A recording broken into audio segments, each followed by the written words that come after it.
আনন্দ ওঝা ডাকতে ছুটল। সেই পাড়াতেই এক বিখ্যাত ওঝার বাড়ি ছিল। মিনতি ভরা কণ্ঠে লীলা বলল, জ্যাঠামশাই, তোমার দুটো পায়ে পড়ি, এই ঘরে আমাকে একলা ফেলে কোথাও যেও না। যাবো না মা, আমি যাব না, আমি তোর কাছেই থাকবো। হ্যাঁ হ্যাঁ, আমার কাছেই থাকো, একলা হলে আমি আবার মরবো। তোর কথার মানে তো আমি বুঝতে পারছি না। আগেই বলেছি, এই ঘরের মাঝের এক দরজা দিয়ে পাশের ঘরে যাওয়া যায় এবং দেখাও যায় তার ভিতরটা। সেই দিকে তাকিয়ে আতকে উঠে লীলা অতি আর্তস্বরে আবার চিৎকার করে উঠল, ওগো ওগো, সে এসেছে, সে এসেছে। কে এসেছে রে? সে সে সে সে তার নাম নেই, তার দেহ নেই, কিন্তু আছে। জ্যাঠামশাই, জ্যাঠামশাই, তুমি কি পচা মরার দুর্গন্ধ পাচ্ছ না? আমি যার জীবনের আশ্চর্য কাহিনী বলবো তার নাম হচ্ছে আনন্দমোহন সেন। তাকে আমি চিনি না, চোখেও দেখিনি। খুব সম্ভব তার মৃত্যু হয়েছে আমার জন্মাবার আগেই। আপনারা জিজ্ঞেস করতে পারেন, এমন একজন লোকের জীবন কাহিনীর সঙ্গে আমি পরিচিত হলাম কেমন করে? আগে এই জিজ্ঞাসারই জবাব দেওয়া উচিত, নইলে আপনারা হয়তো আবার ভাবতে পারেন যে নিজের মন গড়া একটা আজগুবি উপকথা বলে আমি খামোকা আপনাদের পিলে চমকে দেওয়ার চেষ্টা করছি। এই বিংশ শতাব্দীর বৈজ্ঞানিক জগতে আনন্দমোহনের গল্প যে বিশ্বাসযোগ্য হবে না, আমি অস্বীকার করি না কথা। কিন্তু যে কাহিনী আমি নিজে রচনা করিনি, তা সত্য বা মিথ্যে বলে একতরফা ডিক্রি জারি করবার অধিকারও নেই আমার। বিশ্বাস করা এবং না করার সম্বন্ধে আমি আপনাদের সম্পূর্ণ স্বাধীনতা দিতে রাজি আছি। শঙ্কর বসু ছিলেন অধ্যাপক এবং আমার বন্ধু। এবারের পুজোর ছুটিটা তার দেশের বাড়িতে কাটাবার জন্য আমাকে তিনি সঙ্গে নিয়ে এলেন। তার দেশের বাড়ি ছিল বর্ধমানের দামোদর নদের ধারে। এর আগে আর কখনো আমি এখানে আসিনি। বৈঠকখানায় ঢুকেই একখানা বড় অয়েল পেন্টিংয়ের দিকে আমার দৃষ্টি আকৃষ্ট হলো। চিত্রের বিষয়বস্তুটা ছিল এরকম: চারিধারে অন্ধকার, একটা তরুণী তার ঊর্ধ্বস্থিত ডান হাতে শিখেলে লণ্ঠন ধরে। তরুণীর দেহের অন্যান্য অংশ অন্ধকারের ভিতরে প্রায় মিলিয়ে গিয়েছে। কেবল ভালো করে দেখা যাচ্ছে তার মুখখানি অপূর্ব এবং জীবন্ত সৌন্দর্য ভরা। পটের এক পাশে খানিক স্পষ্ট ও খানিক অস্পষ্টভাবে দেখা যাচ্ছে আর এক মূর্তি। সে যুবক এবং তার চোখে মুখে ফুটে উঠেছে বিষম বিস্ময় ও দারুণ আতঙ্ক। সুন্দরী লণ্ঠনের আলোতে যুবক বোধহয় এমন কোনো ভয়ঙ্কর দৃশ্য দেখতে পেয়েছে, মানুষের বুকের রক্ত যাতে জমে যায় বরফের মতো। অদ্ভুত বিষয়বস্তু। তরুণী কি দেখাতে চায় এবং যুবক কেনই বা এত ভয় পেয়েছে, ছবিতে কিন্তু তার কোনো ইঙ্গিত নেই। শঙ্কর হেসে বলল, হিমাংশু, এরকম রহস্যময় ছবি তুমি বোধহয় আগে কখনো দেখোনি, তাই না? না হিমাংশু, ছবিতে চিত্রকর কি দেখাতে চায় কিছুই বুঝতে পারছি না। মনে হচ্ছে এখানে কাল্পনিক ছবি নয়। ছবিতে যে দৃশ্য রয়েছে, এই পৃথিবীর উপর একদিন সত্য সত্যই হয়তো তার অভিনয় হয়ে গিয়েছে। না, তোমার অনুমান মিথ্যা নয়। ছবিখানি আঁকা হয়েছে একটি সত্য ঘটনাকে অবলম্বন করে। তাই নাকি? কি সেই ঘটনা? ভয়ঙ্কর ঘটনা। এই ছবিতে ফুটেছে একটি বিয়োগান্ত নাটকের শেষ দৃশ্য। ওই যে তরুণীকে দেখছো, ওর নাম লীলা, আর ওই যে যুবক, ওর নাম আনন্দমোহন সেন। তা এরা সব কারা? লীলার বাবা চন্দ্রমোহন চৌধুরী, সেকালকার একজন সুবিখ্যাত মূর্তি চিত্রকর। আনন্দমোহন ছিল তারই কৃতি ছাত্র। এই ছবিখানা দেখলেই তার কলা নৈপুণ্যের পরিচয় তুমি পাবে, কারণ এখানা তারই আঁকা। এরা কেউই আজ আর বেঁচে নেই। আচ্ছা, বুঝলাম। তা এখন গল্পটা কি শুনি? আমার বাবা আনন্দমোহনের নিজের মুখ থেকে গল্পটি শুনেছিলেন। আমাকে বলেছিলেন অনেক দিন আগে। বাবাকে আনন্দমোহন খুব ভালোবাসতো, তাই মারা যাওয়ার সময় ছবিখানা তাকেই উপহার দিয়ে গিয়েছিল। কিন্তু গল্পটা কি আসলে? একটু ধৈর্য ধরো বন্ধু, একটু ধৈর্য ধরো। এমন রৌদ্র আর সকালে এরকম গল্প অস্বাভাবিক বলে মনে হবে। অলৌকিক জমে নিরালা রাতের ছায়ায়। আর গল্পটি খালি ভয়ানক নয়, অলৌকিকও। শুনলেই বুঝবে। সেদিনের সন্ধ্যাটা ছিল বাস্তবিকই গল্প শোনার পক্ষে রীতিমতো উপযোগী। সন্ধ্যার আগেই ঝমঝম করে বৃষ্টি নেমেছে। ঝোড়ো হাওয়ার উদ্দাম দীর্ঘশ্বাসে গাছে গাছে থেকে থেকে ফুটছে বেদনার ভাষা। মেঘে মেঘে আকাশ ঢাকা এবং পৃথিবী ঢাকা অন্ধকারের ঘেরাটোপ। মাঝে মাঝে অন্ধকারকে ধাক্কা মেরে মেঘের পর্দা ছিঁড়ে আকাশ থেকে পৃথিবীতে স্যাঁত করে নেমে আসছে বিদ্যুতের তীব্র শিখা, এবং ক্ষণিকের জন্য দেখা যাচ্ছে বিপুল দামোদরের উচ্ছ্বসিত তরঙ্গ শব্দ। লম্বা চওড়া বারান্দা, একটা সেকেলে গোল মার্বেল টেবিলের উপরে টিমটিম করে জ্বলছে হ্যারিকেন ল্যাম্প। তার আলো বারান্দার অন্ধকারকে উদ্ভাসিত করে তুলেছিল মাত্র। স্পষ্ট করে কিছু দেখা যায় না, এবং অস্পষ্টতার মধ্যে পাওয়া যাচ্ছে বেশ যেন একটা রহস্যের সম্ভাবনা। বাইরের দিকে মুখ করে এবং দেওয়ালের দিকে পিঠ রেখে দুখানা পুরাতন ইজি চেয়ারের ওপর চুপ করে বসে আছি। কোথাও নেই মানুষের কাজের বা কণ্ঠের সারা শব্দ। উপভোগ করছিলাম এই বৃষ্টির ধারা ধৌত নির্জনতা। বোধ করি বৃষ্টি ও ঝড়কে ফাঁকি দেবার জন্যই হঠাৎ একটা বাদুড় ভেতরে এসে বারান্দার ছাদ ঘেঁষে দুই ডানা দিয়ে ঝট শব্দ তুলে উড়ে বেড়াতে লাগলো। হিমাংশু, লেখকরা অলৌকিক গল্প বলবার সময় প্রায় বাদুড়ের উল্লেখ করেন। তোমারও গল্পে বাদুড় আছে নাকি? না। ও, তাহলে সেই ভ্রম সংশোধনের জন্য বাদুড় নিজেই এসে হাজির হয়েছে। রসিক বাদুড়কে ধন্যবাদ। নাও, এখন গল্প বলা শুরু করো। সে সময় ফটোগ্রাফ তোলবার কৌশল আবিষ্কৃত হয়েছে বটে, তবে বাংলাদেশে তার প্রভাব একরকম ছিল না বললেই চলে। কিন্তু মানুষের অহংজ্ঞান অল্প নয়।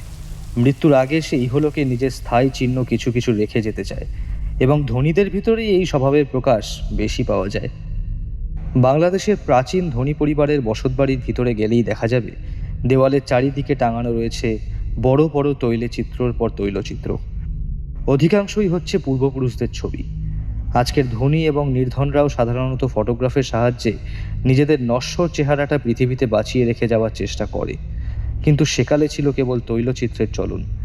ধনীরা নিজেদের নশ্বর দেহগুলোকে অবিনশ্বর করবার জন্য বড় বড় চিত্রকরকে আহ্বান করতেন। সেকালকার গরিব আর সাধারণ গৃহস্থরা ইচ্ছা থাকলেও এই বিলাসিতাকে প্রশ্রয় দিতে পারত না, কারণ তৈলচিত্র আঁকতে যত টাকা দরকার তত টাকা থাকতো না তাদের পকেটে। চন্দ্রবাবু সেকালকার একজন নামজাদা মূর্তি চিত্রকার ছিলেন। শিল্পী সমাজে তার ছিল ওস্তাদ বলে খ্যাতি, এবং ধনী সমাজে তার ছিল অতিশয় সমাদর। নিজেদের খোলস অর্থাৎ বাইরের চেহারাটাকে অমর করবার প্রত্যাশায় সেকালকার অনেক রাজা, মহারাজা এবং জমিদার আশ্রয় গ্রহণ করতেন সাগ্রহে। চন্দ্রবাবুর ছাত্রও ছিল কয়েকজন।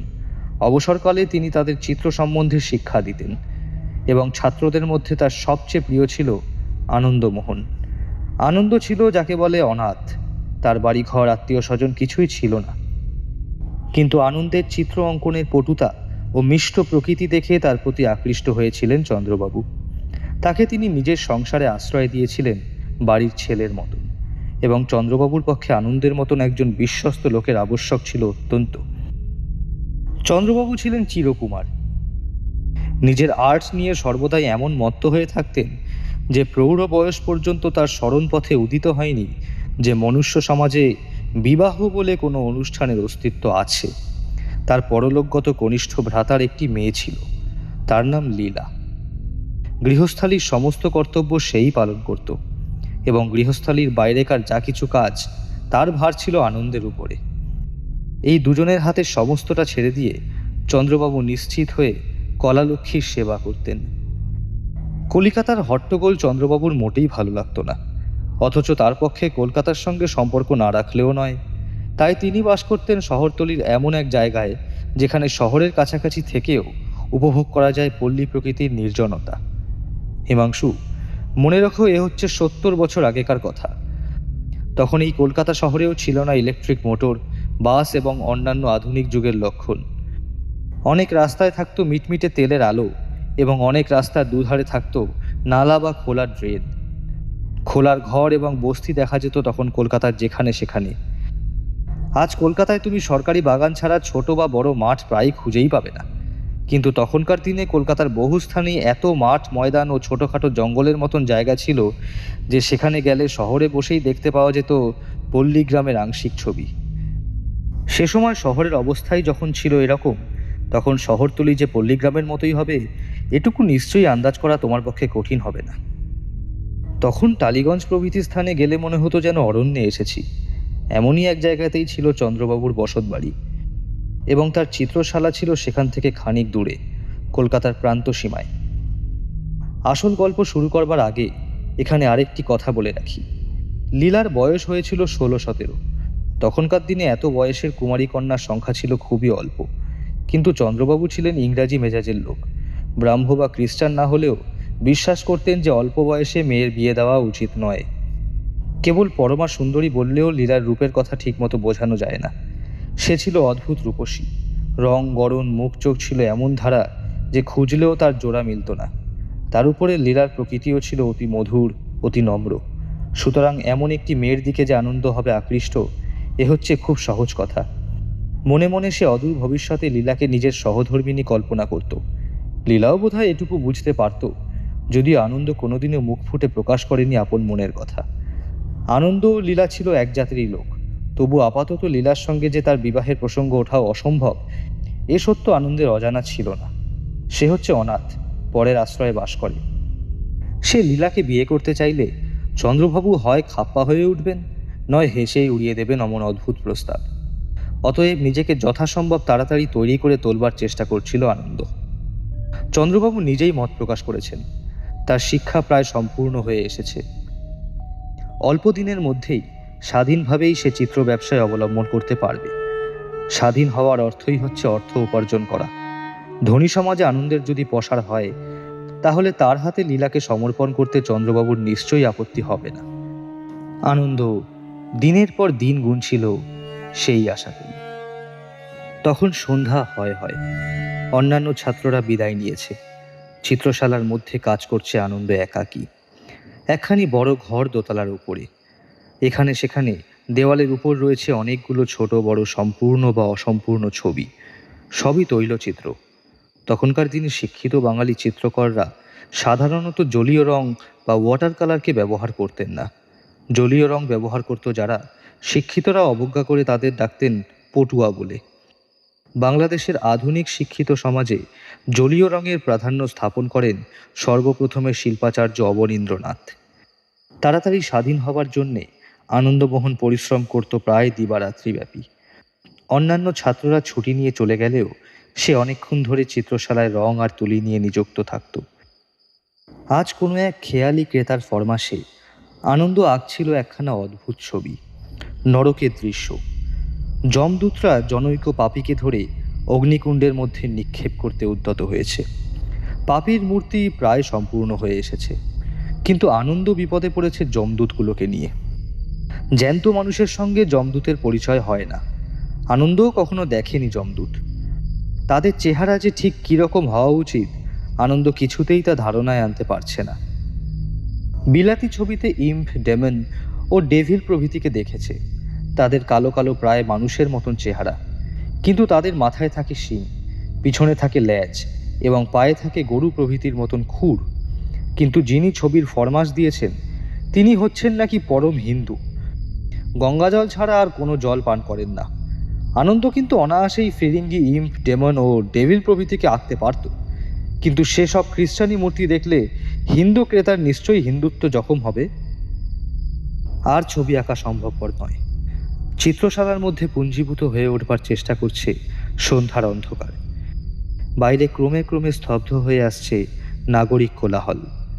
আর তখনও তুলি হাতে করে আনন্দ দাঁড়িয়ে দাঁড়িয়ে ভাবছে, হিন্দু যমদূতেদের কীরকম দেখতে? রাক্ষসের মতন নাকি ভূত প্রেতের মতন? কিন্তু রাক্ষস আর ভূত প্রেতেদেরই চেহারা কীরকম হওয়া উচিত, আরে তাদের তো আমি দেখিনি। অনেক মাথা ঘামিয়েও কুল কিনারা না পেয়ে আনন্দ শেষটা ধৈর্য হারিয়ে উঠল। দূর নিকুচি করেছে, যমদূতেরা জাহান্নামে যাক, আমি তাদের ছবি আঁকতে পারবো না। সঙ্গে সঙ্গে তার পিছন থেকে চাপা গলায় কে হেসে উঠল। সচমকে আনন্দ ফিরে দেখল তার ঠিক পিছনেই দাঁড়িয়ে রয়েছে একটা অপরিচিত মূর্তি। চিত্রশালার ভিতরে তখন ভালো করে চোখ চলে না, বেশ ঘন অন্ধকার। বাইরে শোনা গেল প্যাঁচার ডাক। মূর্তি স্থির চোখে তাকিয়েছিল চিত্রপটের সম্পূর্ণ যমদূতগুলোর দিকে। বিচিত্র তার চেহারা, মাথায় প্রায় 6.5 ফুট লম্বা, মস্ত একটা পাগড়ি সে এমনভাবে পড়েছে যাতে মুখের আধখানা দেখাই যাচ্ছে না। পোশাকও সাধারণ লোকের বা বাঙালির মতো নয়। সাজগোজ দেখলে মনে হয় সে কোনো রাজা বা জমিদার। এমনকি কটিবন্ধ থেকে ঝুলছে একখানা তরবারি। সৈনিকের মতন সিধে হয়ে দাঁড়িয়ে রয়েছে মূর্তি। অন্ধকারে তাকে খানিক দেখা যাচ্ছিল, খানিক দেখা যাচ্ছিল না, কিন্তু অন্ধকারের মধ্যেও ঝক করে উঠছিল তার স্বর্ণখচিত ও নানা রত্নে অলঙ্কৃত বহুমূল্য পোশাকটা। এমন মূর্তি এখানে দেখবার আশা করেনি আনন্দ। সে রীতিমতো হতভম্ব হয়ে গেল। মূর্তি গম্ভীর স্বরে বলল, ছোকরা, পৃথিবীতে যখন বেঁচে আছো, যমদূতদের নিয়ে মাথা ঘামাচ্ছ কেন? তার চেহারা দেখলে ও গলার আওয়াজ শুনলে বুক থরফর করে ওঠে, কিন্তু একটা জবাব না দিলেও চলে না। আনন্দ কোনো রকমে বলল, আগে খরিদ্দারের ফরমাস। মূর্তি একখানা হাত রাখলো আনন্দের কাঁধের উপরে। আনন্দের মনে হলো তার সর্বাঙ্গের উপর দিয়ে বয়ে গেল যেন একটা তরঙ্গিত তুষার বাড়ির হিল্লোল। সে পিছিয়ে দাঁড়ালো সভয়ে। মূর্তি বলল, খরিদ্দারের ফরমাসেও আর কোনোদিন যমদূতদের দেখবার চেষ্টা করো না। চন্দ্রবাবুর কাছে আপনার কি কোনো দরকার আছে? আচ্ছা, আপনি তাহলে ওই আসনে বসুন। চন্দ্রমোহন চৌধুরী কোথায়? আগে তিনি তো কাজে বেরিয়ে গিয়েছেন, ফিরতে রাত হবে। চন্দ্রমোহন চৌধুরীকে বলো আমি মোহনপুরের মহারাজা মহেন্দ্র নারায়ণ। আসছে কাল সন্ধ্যায় ঠিক ৮টার সময় আমি আবার তার সঙ্গে দেখা করতে আসব। সে যেন এখানে হাজির থাকে। হ্যাঁ। মূর্তি হঠাৎ ফিরে দাঁড়ালো। তারপর সোজা বেরিয়ে গেল নিঃশব্দ পদসঞ্চারে। ঘরের আবহ এতক্ষণে যেন তুষার শীতল হয়েছিল। মূর্তি অদৃশ্য হওয়ার সঙ্গে সঙ্গেই আবার ঘরের মধ্যে জেগে উঠল গ্রীষ্মের উত্তাপ। আনন্দের কেমন কৌতূহল হলো। চিত্রশালা থেকে বেরিয়ে মূর্তি কোন দিকে যায় দেখবার জন্য। ওই জানালাটার তলাতেই আছে চিত্রশালা থেকে বেরিয়ে যাওয়ার একমাত্র দরজা। সে তাড়াতাড়ি জানলার কাছে দাঁড়ালো। সে প্রায় 10 মিনিট কাল ধরে জানালার ধারে দাঁড়িয়ে রইল, কিন্তু সদর দরজা দিয়ে কারুকেই আর বাইরে যেতে দেখল না। তবে কি লোকটা এখনো বাড়ির ভিতরেই আছে? এই সম্ভাবনা মনে জাগতেই আনন্দের সমস্ত দেহ হয়ে উঠল রোমাঞ্চিত। কি এক অজানা ভয়ে সে তাড়াতাড়ি উপরের ঘর থেকে বেরিয়ে একতলায় নেমে গেল, কিন্তু কোথাও কারুকেই দেখতে পেল না। তখন এই আশ্চর্য ব্যাপার নিয়ে আর মাথা না ঘামিয়ে সে চিত্রশালার দরজা বন্ধ করে ভাব ছেড়ে বাঁচল। সেই রাত্রে আনন্দ আগন্তুকের কথা চন্দ্রবাবুকে জানালো। চন্দ্রবাবু একটু বিস্মিত হয়ে বললেন, মোহনপুরের মহারাজা মহেন্দ্র নারায়ণ? কখনো তার নাম পর্যন্ত শুনিনি। কি চান তিনি? নিশ্চয়ই আমার হাতে তার রাজ্যভার সমর্পণ করতে আসবেন না। বোধহয় তার একখানা ছবি আঁকাতে চান। বেশ বেশ, কাল যথা সময়েই মহারাজা বাহাদুরকে সসম্মানে অভ্যর্থনা করবার জন্যে চিত্রশালায় উপস্থিত থাকব।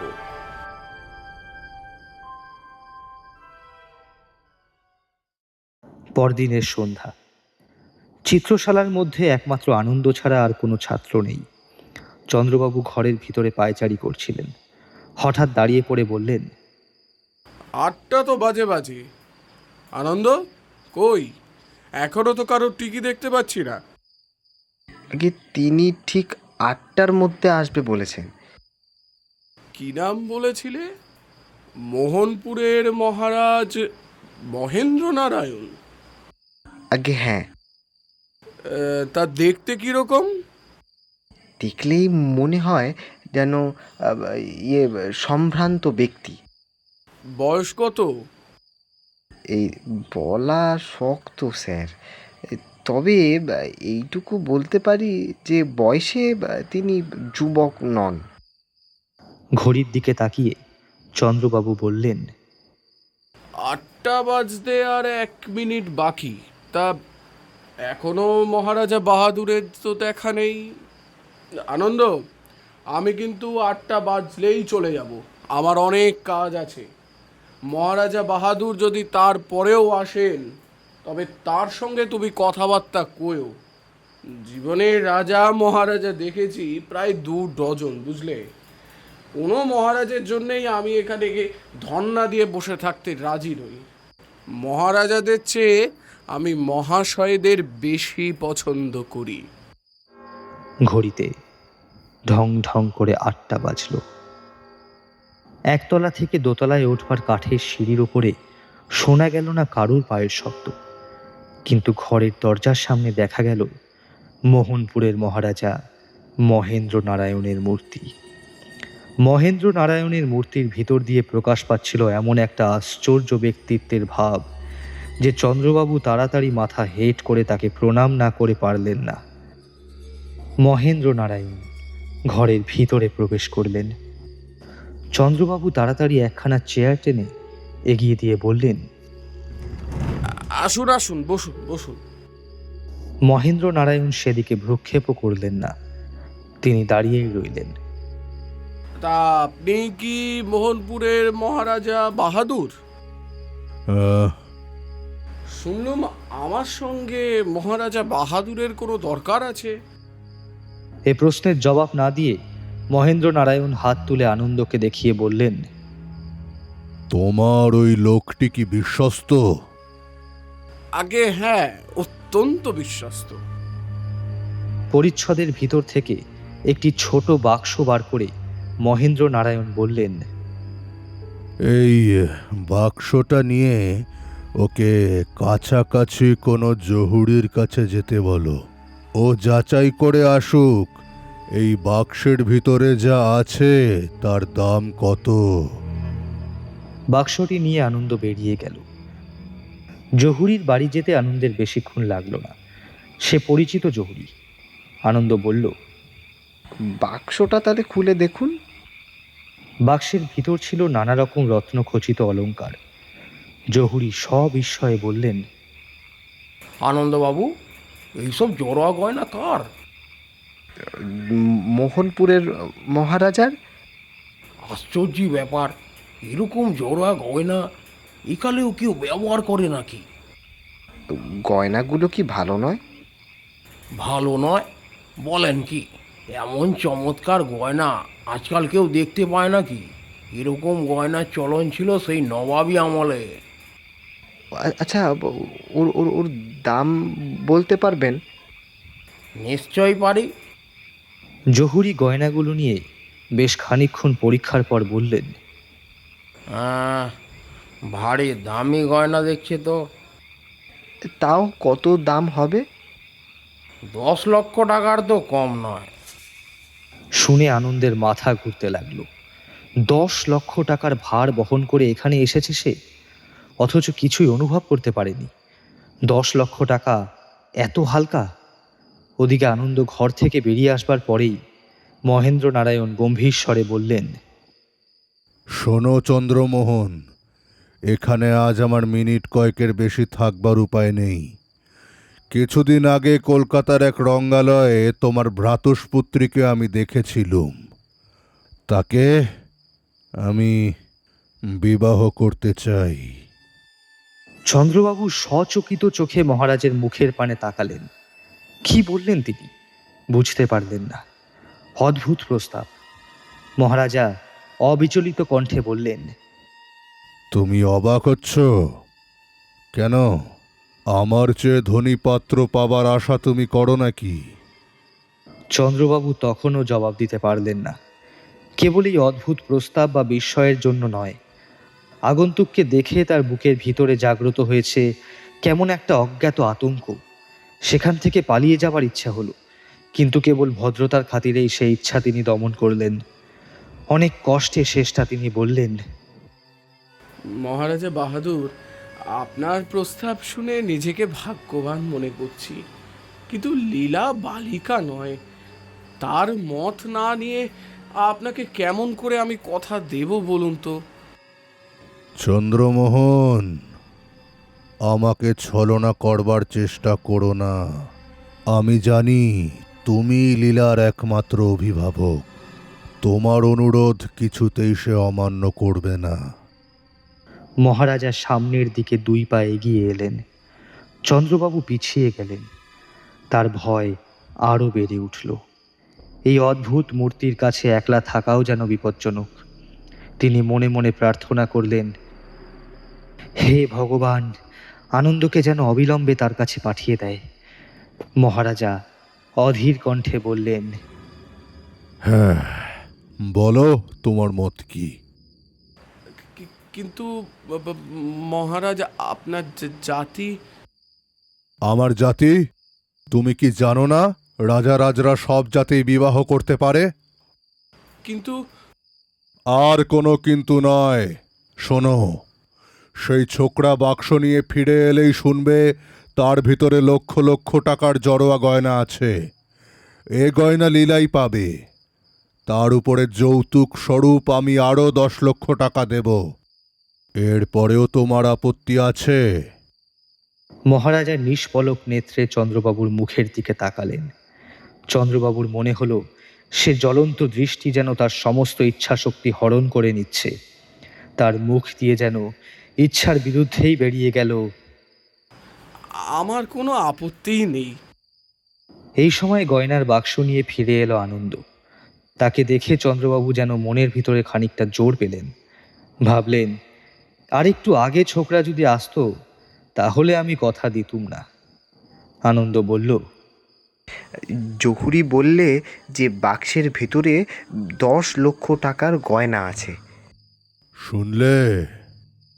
চন্দ্রবাবু নিজের মনকে এই ভেবেই বোঝালেন, মহারাজা দেখতেও সুপুরুষ নন, বয়সেও নবীন নন, কিন্তু লীলা হবে মহারানী, আর সম্পত্তিও পাবে 20 লক্ষ টাকার। তার পক্ষে তো যেটা কল্পনাতীত।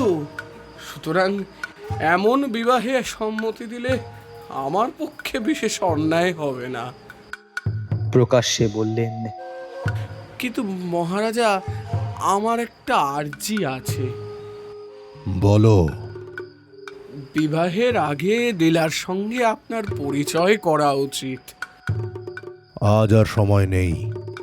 কাল সন্ধে ঠিক 8টার সময় তোমার বাড়িতে আমি যাব। তা আমার ঠিকানা জানেন? জানি। গয়নার বাক্সটা তোমার কাছেই রেখে গেলুম। একটা রসিদ দিই। চলে যেতে যেতে মহারাজা বললেন, কোনো দরকার নেই। আমাকে ঠকাতে পারে এমন কোনো মানুষকে আমি জানি না।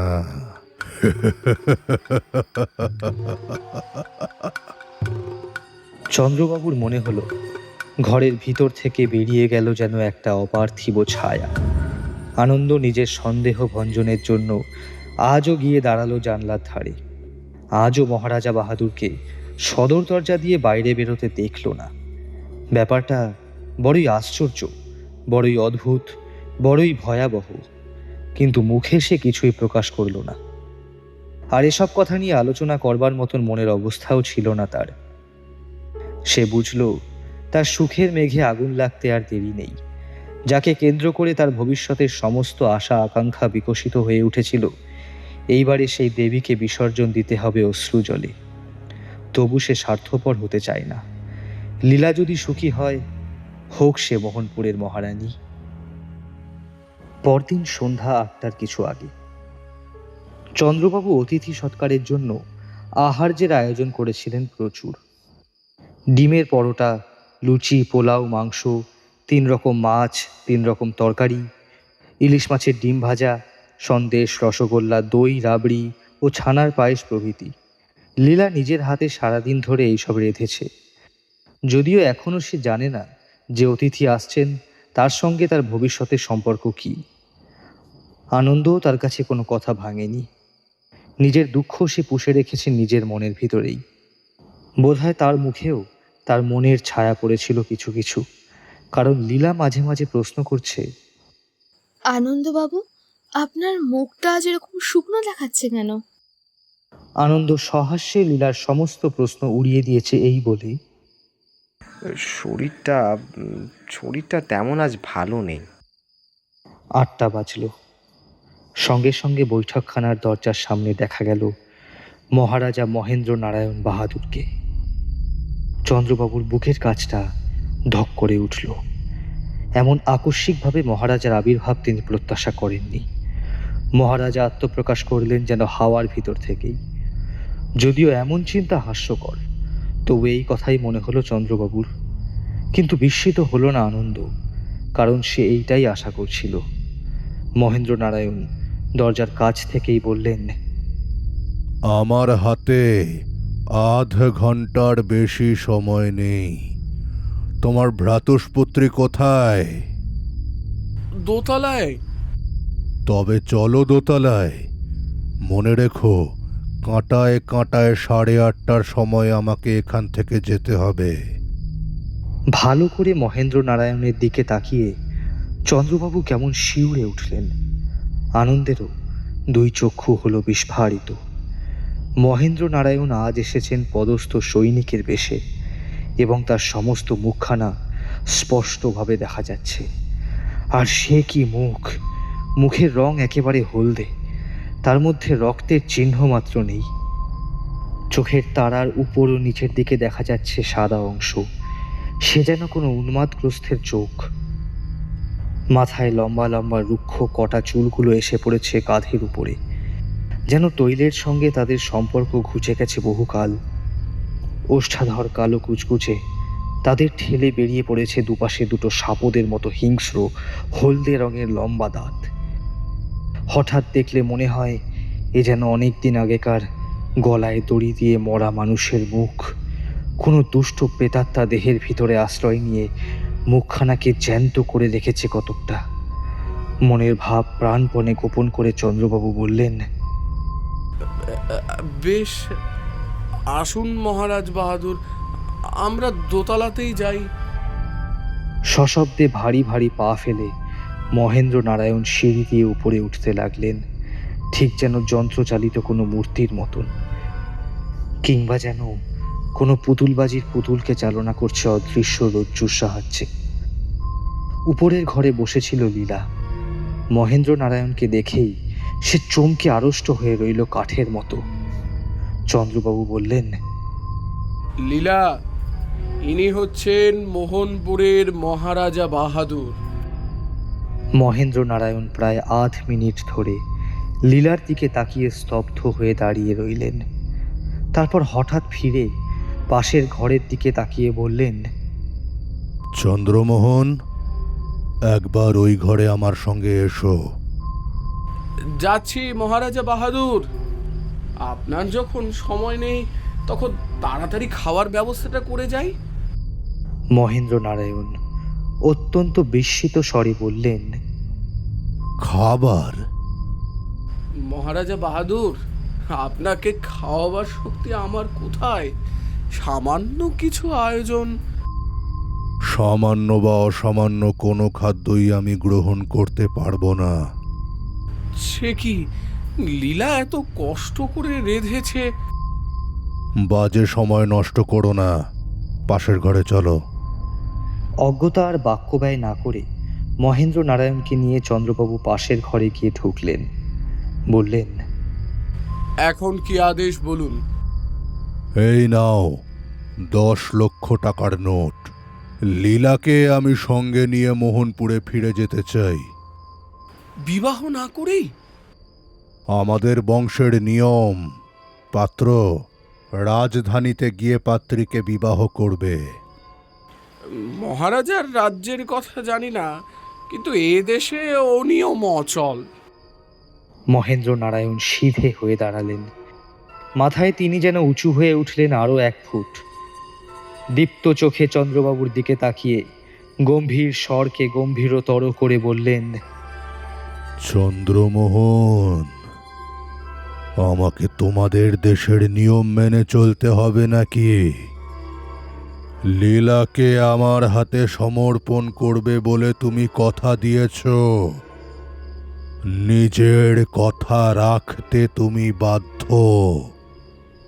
কাল আমার সঙ্গে মোহনপুরে যেতে হবে, বুঝলে? বুঝলে? বুঝলে? সেই দীপ্ত দৃষ্টির মধ্যে ছিল কোনো জাদু। আবার চন্দ্রবাবুর মনে হলো তার সমস্ত ইচ্ছে শক্তি যেন বিলুপ্ত হয়ে গেল। সামনের মূর্তি যেন প্রভু, তিনি যেন গোলাম। মাথা নত করে বললেন, যে আজ্ঞে তাই হবে। কাল সকাল 10টার সময়ে সিপাহীদের সঙ্গে ডুলি আসবে। লীলা যেন প্রস্তুত হয়ে থাকে। তার সঙ্গে আর কেউ যেতে পারবে না। এই আমার আদেশ। তুমি কথা দিয়েছ। এ আদেশ অমান্য করে নিজের বিপদকে ডেকে এনো না।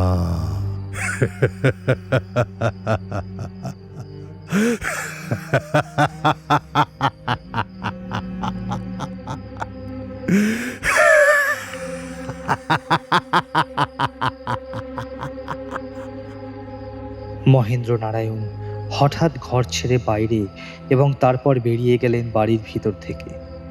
চন্দ্রবাবু আচ্ছন্নের মতো দাঁড়িয়ে রইলেন। লীলা ও আনন্দ সেই ঘরের মধ্যে এসে ঢুকল। লীলা সভয়ে বলল, ওহ, মহারাজের কি ভয়ঙ্কর চেহারা!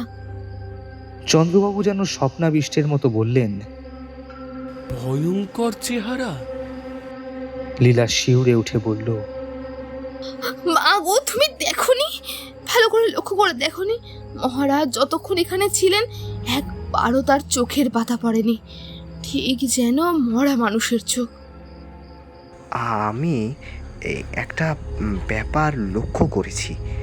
শ্বাস প্রশ্বাসের জন্য জ্যান্ত মানুষের বুক ওঠে আর নামে, কিন্তু মহারাজের বুক ছিল একেবারে স্থির, ঠিক যেন একটা মরা মানুষের বুক। তোমরা ভুল দেখেছো। মরা মানুষ কি কখনো চলে ফেরে, কথা কয়?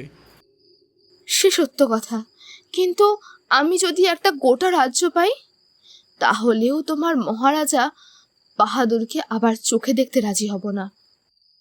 চন্দ্রবাবু শ্রান্ত স্বরে বললেন, আমি বললেও রাজি হবি না? লীলা আদর করে 2 হাতে তার গলা জড়িয়ে ধরে বলল, তুমি বললে সব পারি। পারিস তো? হ্যাঁ জ্যাঠামশাই। তাহলে শুনে রাখ, ওই মহারাজ বাহাদুরের সঙ্গেই তোর বিয়ে হবে। আমি কথা দিয়েছি।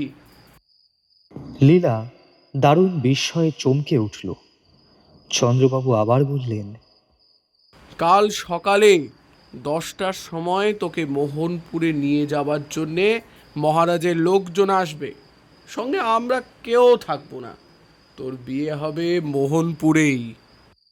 তার মনে হলো কেউ যেন জোর করে তাকে বাধ্য করলো এই কথাগুলো উচ্চারণ করতে। লীলা চেয়ে রইল বিস্ফারিত চক্ষে। চন্দ্রবাবু আবার বললেন, মহারাজ বাহাদুর তোর জন্যে 20 লক্ষ টাকার সম্পত্তি আমার হাতে দিয়ে গেছেন। লীলা কিছু বলল না, কেবল মাথা করল নত। লীলা মোহনপুরে চলে গিয়েছে। তার অভাবে সমস্ত বাড়িখানা ঠেকছে ফাঁকা ফাঁকা। চন্দ্রবাবুর আর কিছু ভালো লাগে না। নিজেকে তার অপরাধী বলে মনে হয়। একজন অজানা, কেবল অজানা নয়, প্রাচীন বয়সী এবং ভয়াবহ রূপে কুৎসিত বিদেশির হাতে টাকার লোভে এমন করে লীলাকে সমর্পণ করা তার পক্ষে উচিত হয়নি কিছুতেই। না জানি তিনি লীলার চোখে হীন হয়ে পড়েছেন কতখানি, কিন্তু লীলা তো কিছুই জানে না। তার কোনো উপায় ছিল না। মহেন্দ্র নারায়ণ নিশ্চয়ই মায়াবী। সে যখনই এসেছে তখনই কি এক মন্ত্রগুণে তাকে বশ করে ফেলেছে। তার সামনে তিনি হারিয়ে ফেলতেন নিজের সমস্ত নিজস্ব। তার হাতে লীলাকে তিনি তুলে দিয়েছেন নিজের সম্পূর্ণ অজ্ঞাতসারেই। লীলার সঙ্গে দেখা করে এই সত্যটাকে তাকে বুঝিয়ে বলতেই হবে। আনন্দও যেন মনমরা হয়ে আছে, সে কথা বলাই বাহুল্য। চন্দ্রবাবুর বাড়িতেও সে খুব অল্পক্ষণই থাকে।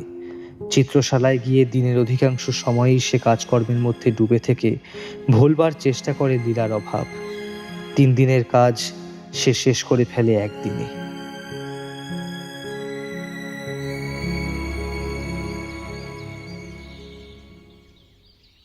প্রায় 1 মাস কেটে গেল, লীলার কোনো খবর নেই।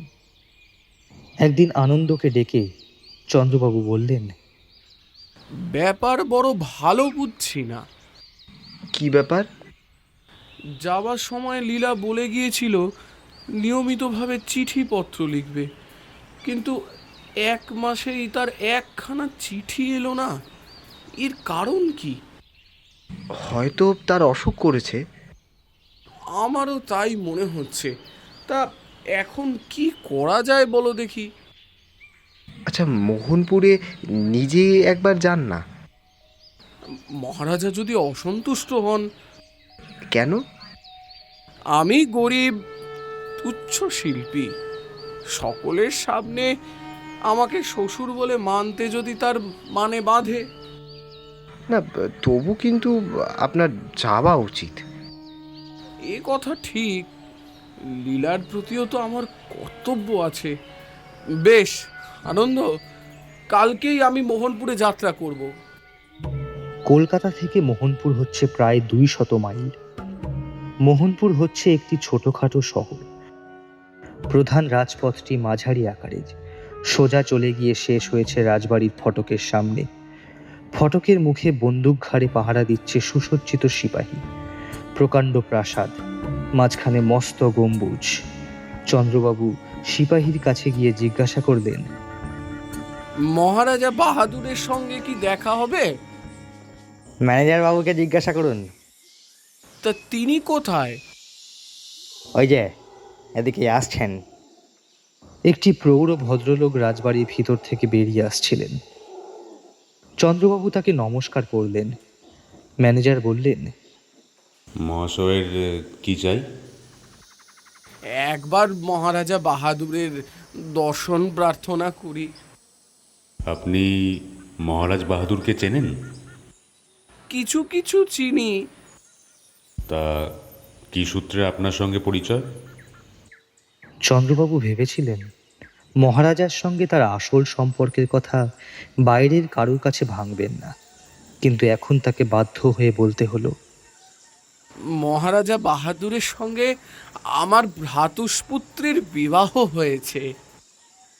ম্যানেজার চমকিত চোখে চন্দ্রবাবুর মুখের পানে তাকালেন, বললেন, কি অসম্ভব! চন্দ্রবাবু আহত কণ্ঠে বললেন, কেন অসম্ভব কেন? আমার চেহারা হোমরা চোমরা নয় বলে কি আমার ভ্রাতুষ্পুত্রীও কি মহারাজের অযোগ্য? না মশাই, তা নয়। আমি সেজন্য অসম্ভব বলছি না। তবে আমাদের মহারাজ যে এখনো বিবাহই করেননি। এইবার চন্দ্রবাবুর বিস্মিত হওয়ার পালা। খানিকক্ষণ স্তব্ধ থেকে বললেন, এত বয়সেও তার বিবাহ হয়নি? আমাকে কি এ কথা বিশ্বাস করতে হবে? কি বলছেন মশাই? আমাদের মহারাজ নরেন্দ্র নারায়ণ এই সবে 23-এ পা দিয়েছেন। আপনাদের মহারাজা নরেন্দ্র নারায়ণ? হ্যাঁ, আমাদের মহারাজের তো ওই নাম। তবে কি তিনি কলকাতায় গিয়ে ছদ্মবেশ নিয়েছিলেন? তা কলকাতায় কতদিন আগে আপনার সঙ্গে তার দেখা হয়েছিল? মাসখানেক আগে। মশাই, আপনি নিশ্চয়ই কোনো জুয়া চোটে পাল্লায় পড়েছেন। আমাদের মহারাজ এই সবে গেল হপ্তায় বিলেত থেকে ফিরেছেন। বিলেতে তিনি 8 মাস ছিলেন। 8 মাস। চন্দ্রবাবুর মাথায় যেন বাজ ভেঙে পড়ল। তবে কি তিনি লীলাকে সমর্পণ করেছেন কোনো প্রতারকের কবলে? তবু তিনি একটা নতুন সম্ভাবনার ইঙ্গিত পেয়ে জিজ্ঞাসা করলেন, আচ্ছা, এখানে মহারাজা মহেন্দ্র নারায়ণ বলে কি কেউ আছেন? এ কালে নেই, কিন্তু সে কালে ছিলেন। মানে? এই মহারাজ মহেন্দ্র নারায়ণ ছিলেন বর্তমান মহারাজের পিতামহ। আজ থেকে 60 বছর আগে তার মৃত্যু হয়েছে। চন্দ্রবাবু সেইখানে দাঁড়িয়ে রইলেন মন্ত্রাচ্ছন্ন স্তম্ভিতের মতন। তারপর তার মাথার ভিতর দিয়ে খেলে গেল এক ভয়াবহ সম্ভাবনার বিদ্যুৎ। তাড়াতাড়ি তিনি বললেন, তা মহেন্দ্র নারায়ণের কোনো প্রতিকৃতি আছে? রাজবাড়ির বৈঠকখানায় মহারাজার পূর্বপুরুষদের অয়েল পেন্টিং আছে। প্রকাণ্ড বৈঠকখানা, রাজকীয় ঐশ্বর্য পরিপূর্ণ দেওয়ালে বড় বড় নতুন ও পুরাতন মূর্তিচিত্র। একদিকে আঙ্গুল নির্দেশ করে ম্যানেজার বললেন, আপনি সন্দেহভঞ্জন করতে চান নাকি? আচ্ছা বেশ, আসুন। এই যে দেখুন মহারাজ মহেন্দ্র নারায়ণকে। শুনেছি তার মৃত্যুর 3 দিন আগে এই ছবিখানা আঁকা হয়। তিনি হঠাৎই মারা যান জলে ডুবে, কিন্তু তার দেহ খুঁজে পাওয়া যায়নি। কিন্তু এসব কথা চন্দ্রবাবুর কানে প্রবেশ করছিল না। প্রায় বাহ্য জ্ঞানহীন হয়ে তিনি ছবিতে থাকা মহেন্দ্র নারায়ণের মুখের দিকে তাকিয়েছিলেন নিষ্পলক নেত্রে। এই তো লীলার স্বামী মহেন্দ্র নারায়ণ। তবে তিনি দেখেছেন এক অপার্থিব মৃত মুখ, আর এ মুখ হচ্ছে জীবন্ত মানুষের। আকাশ পাতাল তফাৎ, কিন্তু মুখ এক। চন্দ্রবাবুর মনে হলো ছবির মহেন্দ্র নারায়ণ যেন তার দিকে তাকিয়ে কুড়ো উপহাসের হাসি হাসলেন। ম্যানেজার তার গায়ে হাত দিয়ে বললেন, আরে মশাই, কি হলো? সাড়া দেন না কেন? কি এখন আপনার সন্দেহ মিটলো তো? হ্যাঁ, কি বলছেন? 1 মাস আগেই তো এই মূর্তি আমার বাড়িতে গিয়েছিল। এই পাগলের মতো প্রলাপ বকবেন না তো।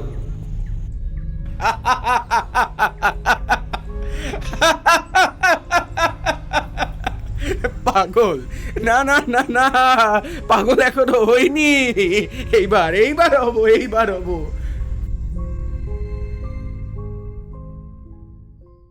রাত 9টার সময় চন্দ্রবাবু শেষ আহার করতেন। সেদিনও আনন্দের সঙ্গে তিনি আহারে বসেছিলেন। গতকাল তিনি মোহনপুর থেকে কলকাতায় ফিরেছেন। তার মুখ থেকে সব শুনেছে আনন্দ।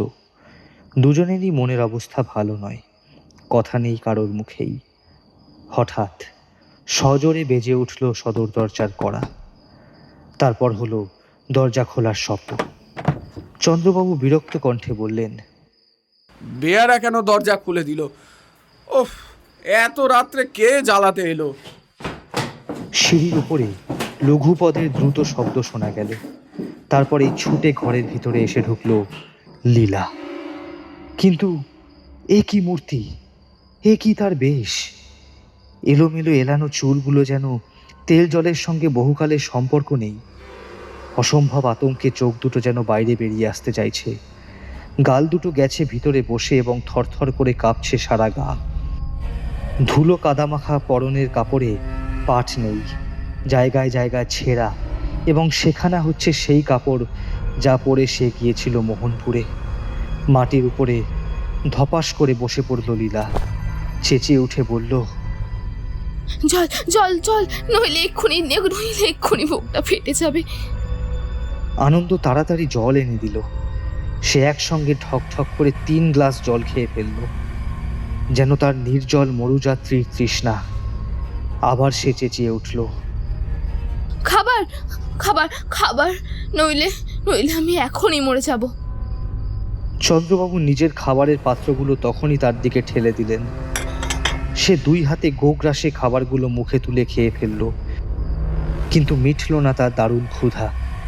নিজেই হুমড়ি খেয়ে আনন্দেরও খাবারের পাত্রগুলো টেনে নিয়ে আবার 2 হাতে খেতে আরম্ভ করল, যেন তার দুর্ভিক্ষের ক্ষুধা। চন্দ্রবাবুর নির্বাক বিস্ময়ে লীলার প্রকৃতি বিরুদ্ধ এই অস্বাভাবিক আচরণ লক্ষ্য করতে লাগলেন। আনন্দও তাই। পানাহার শেষ করেই সে ভীত স্বরে বলে উঠল, সব কথা পরে হবে। যদি আমাকে বাঁচাতে চাও, শিগগির একজন ভালো ওঝা ডেকে আনো। একটুও দেরি করো না, একটুও না। আনন্দ ওঝা ডাকতে ছুটল। সেই পাড়াতেই এক বিখ্যাত ওঝার বাড়ি ছিল। মিনতি ভরা কণ্ঠে লীলা বলল, জ্যাঠামশাই, তোমার দুটো পায়ে পড়ি, এই ঘরে আমাকে একলা ফেলে কোথাও যেও না। যাবো না মা, আমি যাবো না, আমি তোর কাছেই থাকবো। হ্যাঁ হ্যাঁ, আমার কাছেই থাকো। একলা হলে আমি আবার মরবো। তোর কথার মানে তো আমি বুঝতে পারছি না। আগেই বলেছি, এই ঘরের মাঝের এক দরজা দিয়ে পাশের ঘরে যাওয়া যায় এবং দেখাও যায় তার ভিতরটা। সেই দিকে তাকিয়ে আতকে উঠে লীলা অতি আর্তস্বরে আবার চিৎকার করে উঠল। ওগো ওগো, সে এসেছে, সে এসেছে। কে এসেছে রে? সে সে সে সে তার নাম নেই, তার দেহ নেই, কিন্তু আছে। জ্যাঠামশাই, জ্যাঠামশাই, তুমি কি পচা মরার দুর্গন্ধ পাচ্ছ না? কই, আমি পাচ্ছি না তো। কিন্তু কিন্তু আমি তো পাচ্ছি। সে আমাকে ঠকাতে পারবে না। তুই কার কথা বলছিস? সে আমাকে আবার নিয়ে যেতে এসেছে। সে সে কোথায়, কোথায় সে? আঙুল দিয়ে পাশের ঘর দেখিয়ে কান্না ভরা গলায় লীলা বলল, ওই তো ওখানে, ওই যে দাঁড়িয়ে আছে, আমি ওকে স্পষ্ট দেখতে পাচ্ছি। ও পাশের ঘরের দিকে ত্রস্ত চোখে তাকালেন চন্দ্রবাবু। হ্যাঁ, ওখানে সুদীর্ঘ ছায়ার মতন কি একটা দেখা যাচ্ছে বলেই তো বোধ হচ্ছে।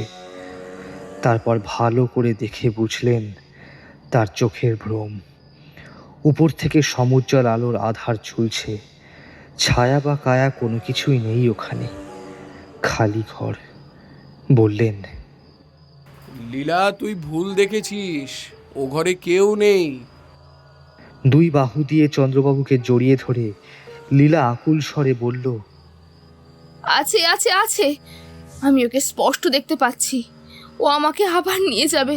তুমি যদি একবার ছেড়ে যাও, ও আমাকে আমাকে আবার নিয়ে যাবে। এমন সময় ওঝাকে সঙ্গে করে আনন্দ পাশের ঘরে এসে দাঁড়ালো।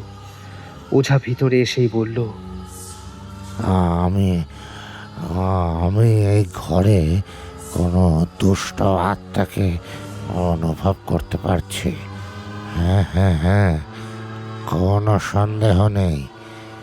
দুষ্ট আত্মা, পিচাস পিচাস, রাজা নলের দেহে যেমন শনি ঢুকেছিল, সেও তেমনি কোনো মানুষের মৃতদেহের মধ্যে ঢুকে পৃথিবীর উপর অত্যাচার করে বেড়ায়।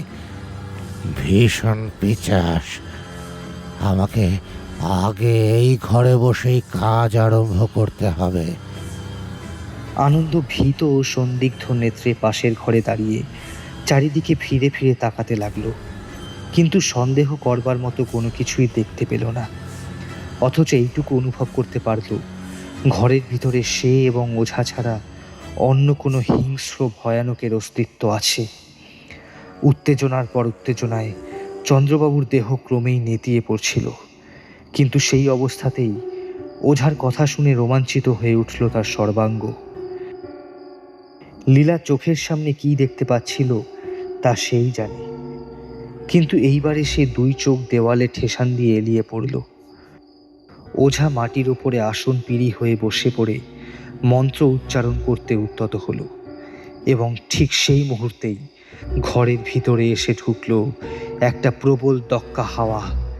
সঙ্গে সঙ্গে ছাদ থেকে বিলম্বিত আলোটা হলো নির্বাপিত। ওঝা চিৎকার করে বলল, আলো আলো, শীঘ্রই আরেকটা আলো নিয়ে আসো। অন্ধকারে ফুটে উঠেছে দুটো মারাত্মক দীপ্ত চক্ষু। এখনই সর্বনাশের সম্ভাবনা। শিগগিরই শিগগিরই আলো আলো আলো নিয়ে আসো। চন্দ্রবাবু আত্মহারার মতন এক লাফে দাঁড়িয়ে উঠে টেবিলের উপর থেকে আলোটা তুলে ও ঘরের দিকে ছুটে গেলেন।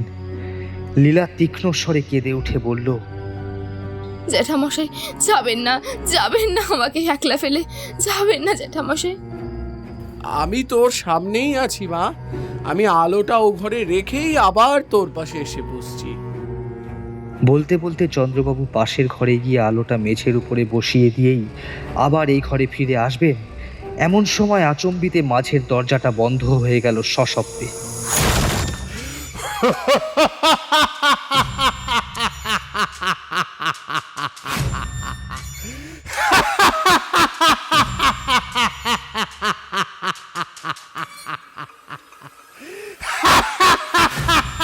মুহূর্তেই লীলার কণ্ঠে জাগলো পরিত্রাহী চিৎকারের পর চিৎকার। চন্দ্রবাবু পাগলের মতন মাঝের দরজার উপর ঝাঁপিয়ে পড়লেন। আনন্দ ওঝা যোগ দিল তার সঙ্গে।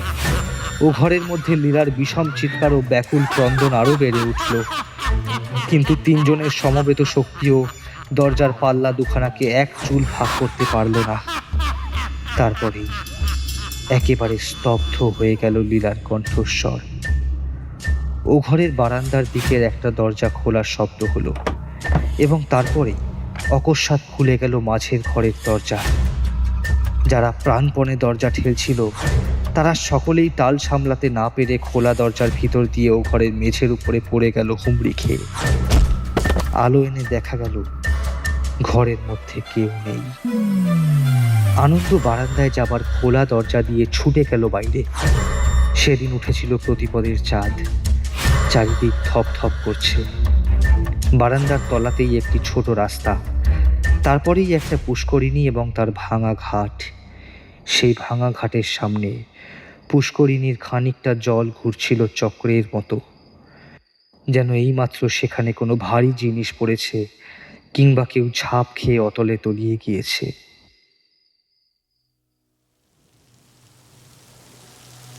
তারপর কেটে গিয়েছে 12 বৎসর, অর্থাৎ 1 যুগ। দেবতারা নাকি অমর, তাদের কথা বলতে পারি না, কিন্তু মানুষের পৃথিবীতে 1 যুগ বড় অল্পকালের কথা নয়। এই দেখো না, ধরতে গেলে 12 বৎসরের মধ্যেই সমস্ত পৃথিবীতে রক্তসাগরের ঢেউ খেলার জন্যে ধূমকেতুর মতো হিটলারের আবির্ভাব ও অন্তর্ধান। 12 বৎসর পরে লীলাকে না ভুললেও তার অভাব আনন্দকে আর তেমন আঘাত দেয় না। চন্দ্রবাবু পরলোকে, নিজের সমস্ত সম্পত্তি তিনি দান করে গিয়েছেন আনন্দকেই, এবং আনন্দও এখন একজন ভারত বিখ্যাত চিত্রকর। তার খ্যাতি হয়তো চন্দ্রবাবুর চেয়েও বেশি। সেদিন আনন্দ চিত্রশালায় বসে নিজের মনে কাজ করছে, এমন সময় একটি ভদ্রলোক এসে উপস্থিত। আনন্দ মুখ তুলে তার দিকে তাকিয়ে রইল। আগন্তুক বললেন, আমি মোহনপুরের মহারাজ নরেন্দ্রনারায়ণের প্রাইভেট সেক্রেটারি। মোহনপুর! স্মৃতিবীণার একটি পুরাতন তার নতুন করে বেজে উঠল অনেক দিন পরে। বাইরে কোনো রকম চাঞ্চল্য প্রকাশ না করে আনন্দ জিজ্ঞাসা করল, আমার কাছে কি দরকার? মহারাজ বাহাদুরের একখানা তৈলচিত্র আঁকবার জন্য আপনি মোহনপুর যেতে পারবেন। আপনি পারিশ্রমিক যা চাইবেন তাই পাবেন। আনন্দ সম্মতি জানালো। কবে যেতে পারবেন? আগামী রবিবার। যথাসময় আনন্দ মোহনপুরে গিয়ে হাজির হলো। বৈঠকখানায় বসেছিলেন মহারাজা বাহাদুর, অতি সদালোপী লোক। তার সঙ্গে কথা বলতে বলতে হঠাৎ আনন্দের দৃষ্টি পড়ল মহেন্দ্র নারায়ণের প্রকাণ্ড তৈলচিত্রের ওপরে। মহারাজের কি একটা প্রশ্নের জবাব দিতে দিতে সে একেবারে থেমে গেল। বিস্ফারিত নেত্রে আড়ষ্ট হয়ে তাকিয়ে রইল ছবিখানার দিকে। তার মনে হলো ছবির মুখ যেন তাকে দেখেই নির্দয় ব্যঙ্গ ভরা হাসি হাসছে। মহারাজা বিস্মিত হয়ে বললেন, মনে হচ্ছে আমার পিতামহের ছবি দেখে আপনি খুব ভয় পেয়েছেন। কেন বলুন তো? আনন্দ তাড়াতাড়ি নিজেকে সামলে নিল।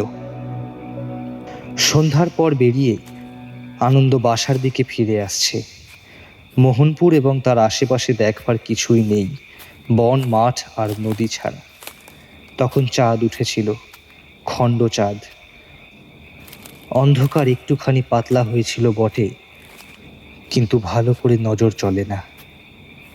তার উপরে আনন্দ যেখান থেকে আসছিল সেখানে পথের 2 ধারে দাঁড়িয়ে বড় বড় গাছের পর গাছ সৃষ্টি করেছে অন্ধকার অন্ধকার। তফাতে দেখা যাচ্ছে একটা আলো। খানিক এগিয়ে আনন্দ দেখল আলো হাতে দাঁড়িয়ে রয়েছে একটা মূর্তি। আরও এগিয়ে বুঝল মূর্তিটা স্ত্রী লোকের। কাছে এসে দেখল স্ত্রীলোকটি আর কেউ নয়, স্বয়ং লীলা। নিজের চোখকে আনন্দ বিশ্বাস করতে পারল না। চমৎকৃত হয়ে দাঁড়িয়ে রইল, দুই চক্ষু তার বিস্ফারিত। লীলা নীরবে হাসল, অতি মৃদু করুণ হাসি। আনন্দ বলল, লীলা? ঠোঁটের উপর আঙুল রেখে লীলা কথা বলতে মানা করলো আনন্দকে। তারপর ইশারা করে বলল আনন্দকে তার সঙ্গে সঙ্গে যেতে। তারপর সে অগ্রসর হলো। লীলার পিছনে পিছনে যেতে যেতে তার হাতের লণ্ঠনের আলোতে আনন্দ এটাও লক্ষ্য করল আজও সে পড়ে আছে সেই কাপড়খানাই যা পরে যাত্রা করেছিল মোহনপুরের দিকে। বন এত নিস্তব্ধ যে একটা ঝিঁঝি পোকাও ডাকছে না, গাছের একটা পাতার শব্দও হচ্ছে না। মরে গিয়েছে পৃথিবী, এটা যেন ইহলোক নয়, পরলোক। বন শেষ, নদীর ধার, কিন্তু জলকল রোল শোনা যায় না। মরা চাঁদের আলো, বাতাসের দম বন্ধ। একখানা পুরানো বাড়ির খানিকটা ভেঙে পড়েছে, খানিকটা দাঁড়িয়ে আছে। লীলা তার ভিতরে গিয়ে ঢুকল। একখানা মস্ত ঘর, তার মধ্যে গিয়ে দাঁড়ালো লীলা এবং আনন্দ। ঘরের মাঝখানে রয়েছে প্রকাণ্ড পালঙ্ক, চারিধার তার মশারি দিয়ে ঘেরা। মৌন মুখে ধীর পদে এগিয়ে গিয়ে লীলা মশারির কাপড়খানা টেনে তুলল। খাটের উপরে একেবারে সিধে হয়ে বসে আছে মোহনপুরের মহারাজা মহেন্দ্র নারায়ণের বিভীষণ মূর্তি। বিকট চিৎকার করে আনন্দ মূর্ছিত হয়ে পড়ল।